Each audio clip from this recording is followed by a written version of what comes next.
Yanarico Quispe estuvo por Lima, nuestra chinita del amor, fue al estudio de Hola a Todos, donde fue invitada y no sabe lo que le pasó. Ay, no, todavía no sé. Cuéntame, Mira, cuéntale a todo el público. El Cuy se la agarró de sorpresa y le hizo el choque, o sea, le agarró y ¡fum! Al suelo. ¿Sintió ese choque? Por poco, sí, ¿En sintió el serio? choque y por poco se le ve, ya sabes qué. Ay, Dios mío, vamos a verlo, vamos a verlo.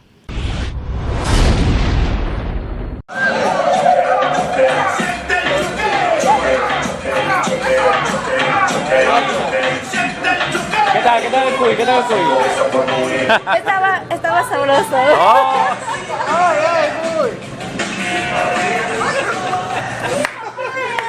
¿Cuál es la sensación del choque con el Cuy? Que se siente rico. ¿Es cuy chactado o cuy al horno? Yo creo que ¿O fresco? sabe más a cuy chactado.